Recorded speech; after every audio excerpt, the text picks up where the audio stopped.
start and end of my talk. The next session in here, this is the parking lot tent, in case you're confused, will be Gobbles, the Wolves Among Us. Right now, you're here for selling out for fun and profit.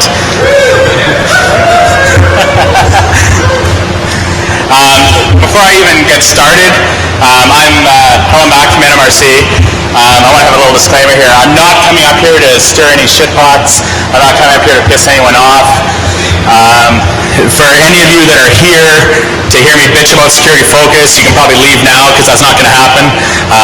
This talk was kind of thought up and during before all that happened, and I've got my own opinions on that anyways. I don't necessarily consider them to be selling out. You know, they've always been a business, and they sold their business. You know, that can't really be selling out.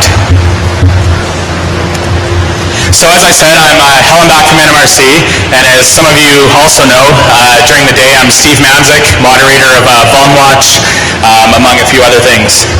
The whole reason I've had the NMRC handle, basically I used to work for we don't hire hackers type companies like IBM and Ernst & Young, so having the handle was a nice place to hide when I would do my recreational stuff.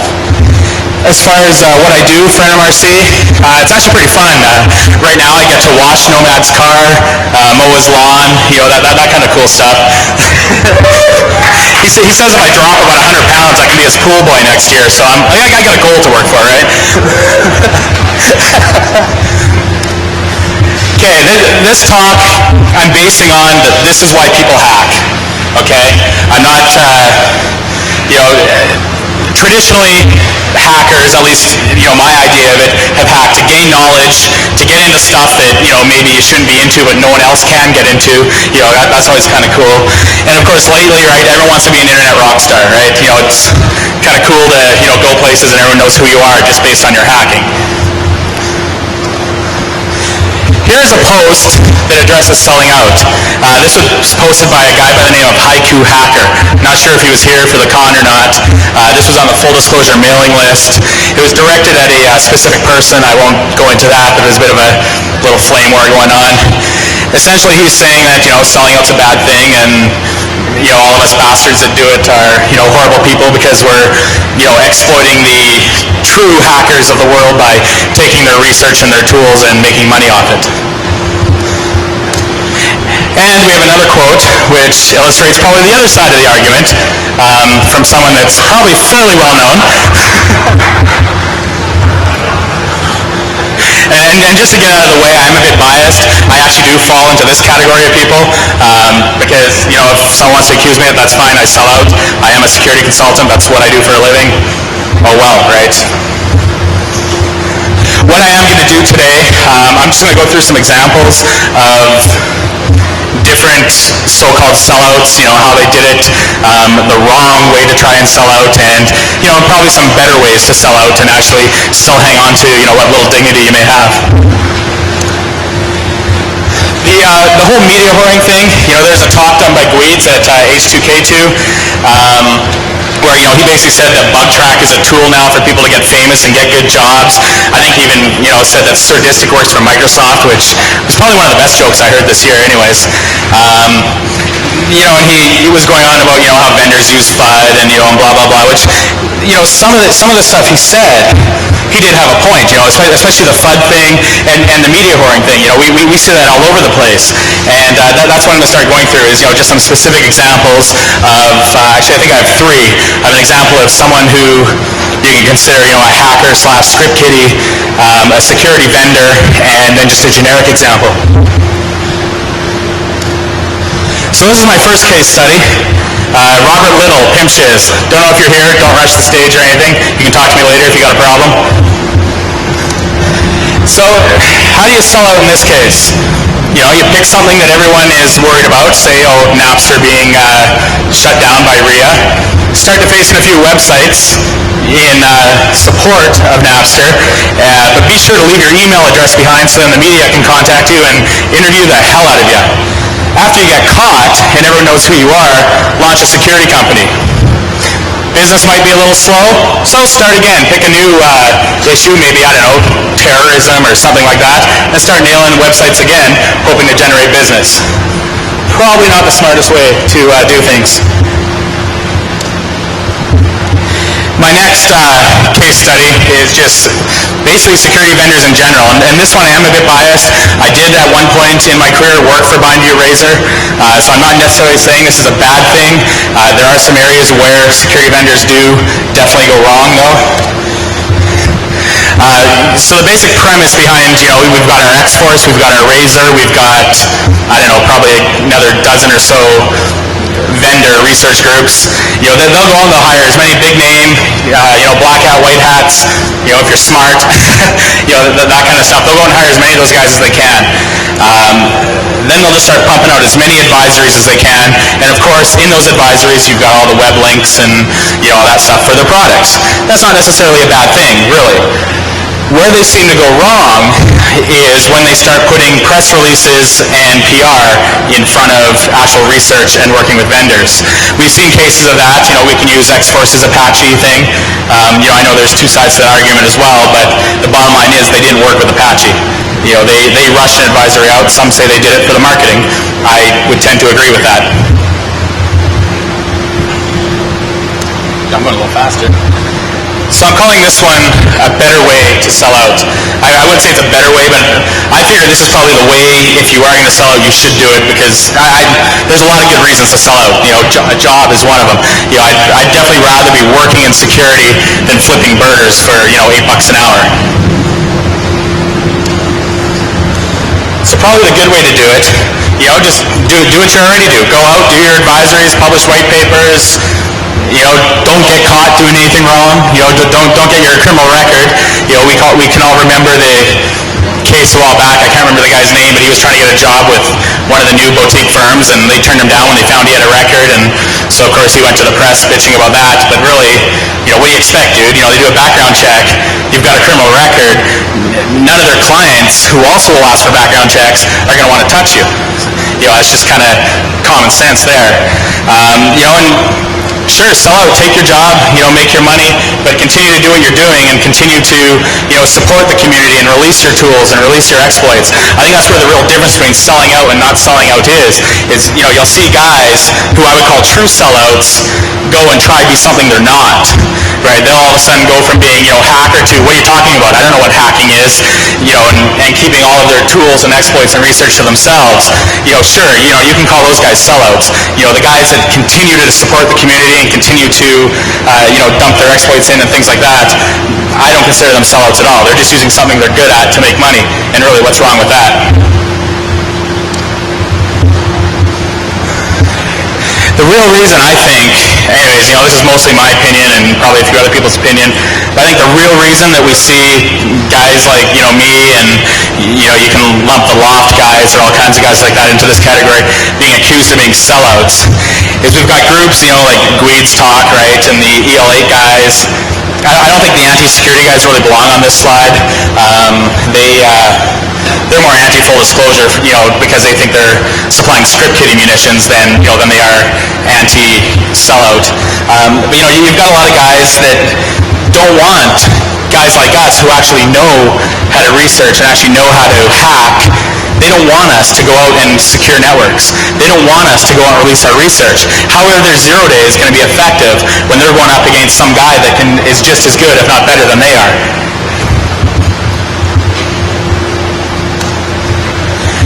Media. I do want to address the media a little bit because they seem to feed into this whole thing.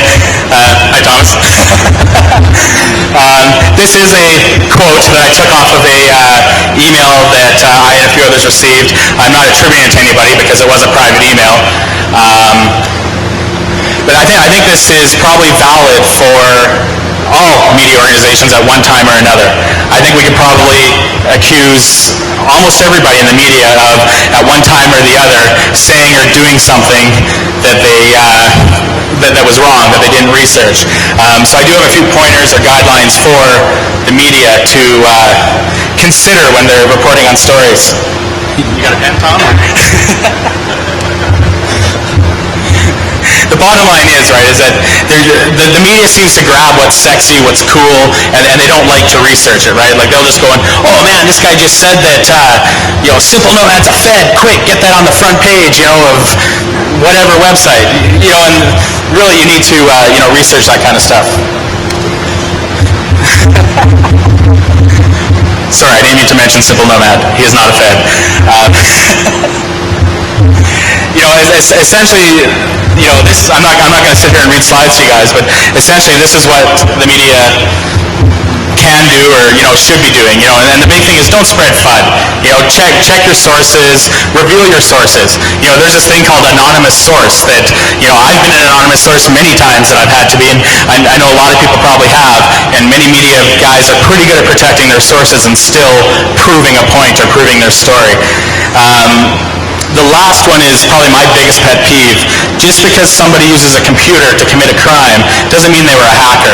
Yet the media, oh my God, there's a Palm Pilot in this guy's pocket when he robbed the bank. He must be a hacker. It's just getting out of hand. I wanted to address hacktivism a little too, and I call it the lone gunman myth.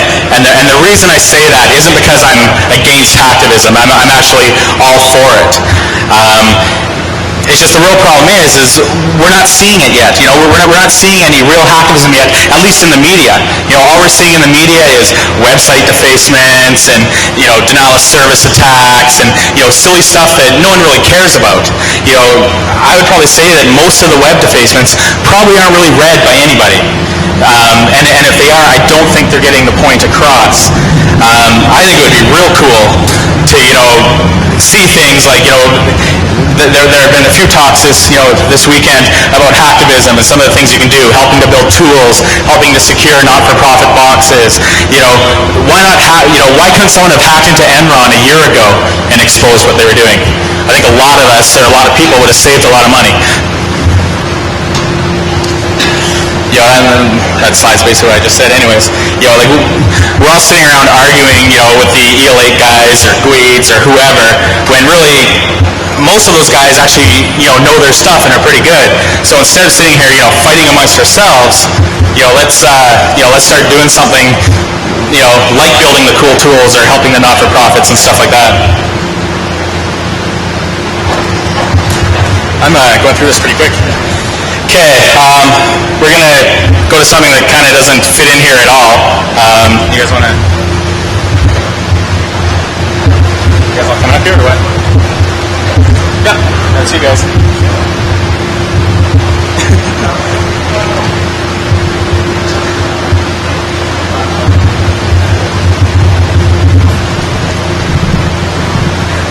Hello. This way. What? Okay, so we have to say something. Oh, crap.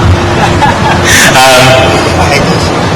And of course, I went through the presentation way too fast, so we're actually already getting close to the end. I brought all these guys up because during Black Hat and yesterday during DEF CON, we did announce something new. And so I thought I'd bring these guys up to talk about it a little bit as well. Doesn't really fit with the whole selling out thing. But essentially what we announced at Black Hat was the Internetwork Security Information Services Initiative. And what that is it's going to be an open source, volunteer-supported, centralized information source. The data is going to be free, not freel. Oops. Well, it's probably supposed to be an exclamation mark, I'll bet. We announced a new discussion list called Vol and Discuss.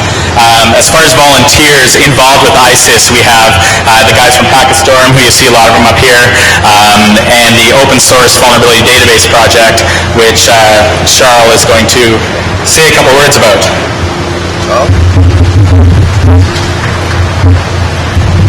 Hi everyone, I'm Charles, I'm from SensePost.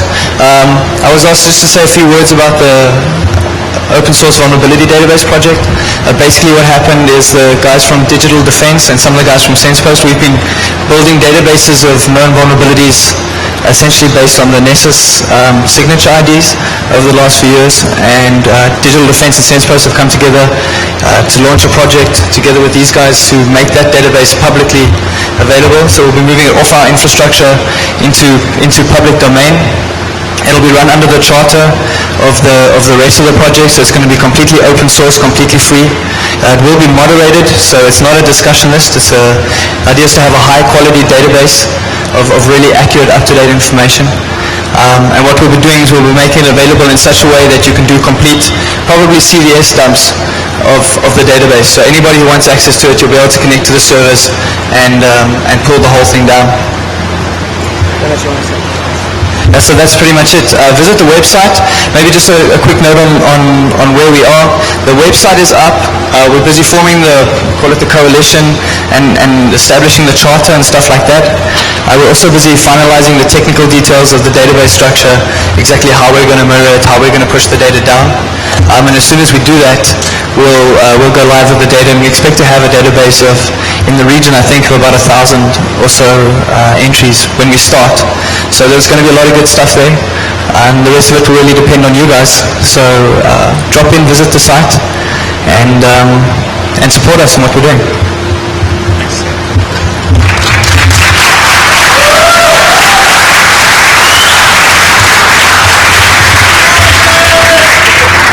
So I just realized I blew through my entire talk in about 20 minutes, so I'll probably win an award for the worst talk at DEF CON, but that's cool. They do have Gobble's coming up next to do his Wolves Among Us talk. My talk's not really geared too much for questions, probably geared more for flames. Yeah. And actually, that's one thing that these guys missed to cover. The ISIS project is looking for volunteers, especially if you have a vulnerability database laying around somewhere that you don't want or you'd like to release to everybody. SensePost and Digital Defense already donated a couple. I think there's something like over 1,000 records. Is that right, guys, in there? But hey, the more help, the better. Crap.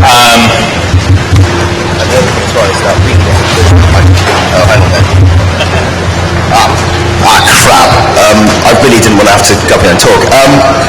We at Packetstorm, all the Packetstorm guys, raise your hands and wave at the crowd. Say hi. That's Christian and Alan, and I'm Emerson. At the moment, what we're trying to do is we have a whole bunch of files which don't have descriptions. There are in fact more than just a few files. There are a few thousand files that don't have descriptions, the old stuff. And we need some help classifying it all. So at some point in the near future, we'll be sticking something on the site, and we need your help, basically. Like if you can read, hands up here, who can read C? Stick your hands in the air. Okay, give yourselves a pat on the back. You've got yourself a job. So we'll be doing that, and of course we'll be busy. We'll also be helping support the open source vulnerability database guys and all the other bits and pieces that go along with this. And of course, all you people out there who are busy developing your tools and the likes, send us your stuff. We want our friends, Roman citizens. Send us your wares. So bring it on. That's basically it. Yeah, back to Steve.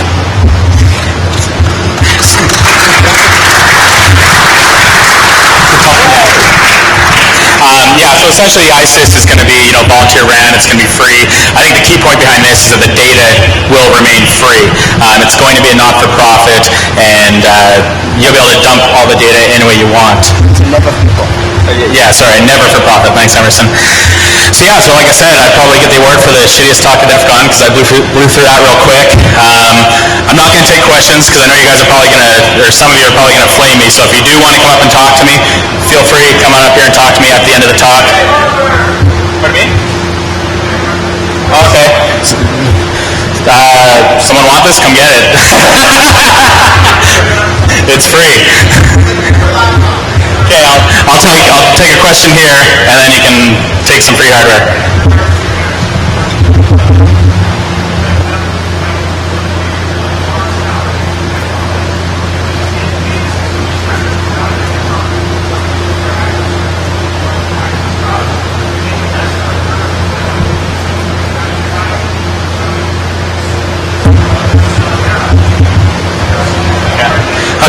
that's actually a really good question. I'm glad I took that one. Essentially, he was asking, say you're an Enron employee, you're making six figures. How do you fight not selling out, to expose that there's something bad going on? I think that's a tough one, right? And I think everyone will make their own personal decision on that. And one of the questions to ask yourself is, what do? You're a sysadmin or a security guy of a corporation, and you know they're doing something wrong. Do you protect that data? Do you not protect it? Or do you expose it? I think that's a personal question everyone has to ask them. Obviously, I'd encourage you to expose them. I know in the U.S., I'm a Canadian, so I'm not completely familiar with a lot of the U.S. laws, but I know some of the states have like whistleblower laws and things like that you can protect yourself, or do it anonymously. Find a guy in the press that you trust and feed him all the information anonymously, hoping that he'll protect your identity. It's a pretty hard one.